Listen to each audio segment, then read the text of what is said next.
नाज़रीन, कुछ लोगों की पहचान उनकी गंदी जुबान होती है। उनकी जुबान से निकले हुए किसी एक जुमले की वजह से वो मशहूर हो जाते हैं और उसके बाद अपनी मशहूरी को मेंटेन रखने के लिए वो हर वक्त कुछ ना कुछ हज़यान बकना जरूरी समझते हैं ताकि अवाम के अंदर उनकी मकबूलियत बरकरार रहे। पाकिस्तान तहरीक इंसाफ के हादसाती तौर पर लीडर बनने वाले शेर अफजल खान मरवत, जिनका एक जुमला वायरल हुआ और वो उस एक जुमले की वजह से लीडर बन गए, और वो जुमला था बढ़ गया। लेकिन बढ़ते बढ़ते कुछ ऐसा बढ़ा कि आज शेर अफजल खान का ईमान भी बढ़ गया जब उन्होंने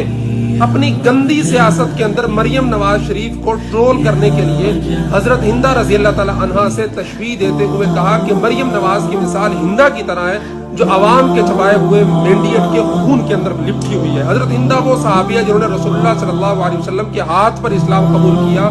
और रसूलुल्लाह सल्लल्लाहु अलैहि वसल्लम की खुशदामन भी थी, ये जिसे सास कहा जाता है। लेकिन शेर अफजल खान, जिसकी गलीज जुबान ही उसकी पहचान है और उसी की वजह से वो पाकिस्तान तहरीक इंसाफ के लोंडो लपाड़ों का रातों रात लीडर बन जाता है। जब ये उसका ट्वीट वायरल होता है ट्विटर पे, सोशल मीडिया पे, तो जल्दी जल्दी शेर अफजल खान मरवत अपना वो ट्वीट डिलीट कर देता है जो कि इस वक्त उसकी वाल पर मौजूद नहीं है। इसका मतलब ये है कि उसे पैगाम पहुंच चुका है कि तुमने बहुत बड़ी गलती कर दी है। लेकिन सवाल यहाँ पर यह पैदा होता है कि ये गलती हमेशा सहाबा के बारे में क्यों होती है। अब अगरचे उसने ट्वीट डिलीट कर दिया, लेकिन यही पाकिस्तान तहरीक इंसाफ के लोंडे लपाड़े जो कहते हैं कि इमरान खान के खिलाफ बात करने वाले का हम उसके घर तक पीछा करेंगे और उसे उस वक्त तक जलील करेंगे जब तक वो माफी नहीं मांगेगा। तो मैं उन्हीं से सवाल करता हूं कि आज यही रवैया शेर अफजल खान मरवत के साथ नहीं अपनाना चाहिए हमें कि अगरचे उसने अपना ट्वीट डिलीट कर दिया, लेकिन दीदा दानिस्ता जानबूझकर एक सहाबिया की शान में गुस्ताखी करने वाली और मरियम नवाज को तशबीह देने वाले शेर अफजल खान मरवत का भी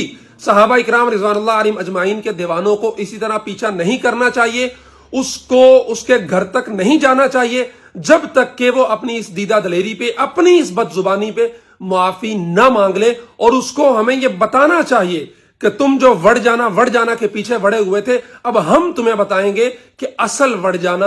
क्या होता है। आइए इस वीडियो को शेयर कीजिए, अपना एहतजाज रिकॉर्ड करवाइए और जहां शेर अफजल खान मरवत मिले उसके सामने जाएं और उसे बताएं कि तुम सिर्फ ट्वीट डिलीट करके बच नहीं सकते। जिस तरह अलल ऐलान तुमने ट्विटर पे ये गुस्ताखी की है, उसी तरह अलल ऐलान माफी मांगो। अगर नहीं मानते तो फिर उसके जो कानूनी कार्रवाई बनती है वो इसके खिलाफ होनी चाहिए।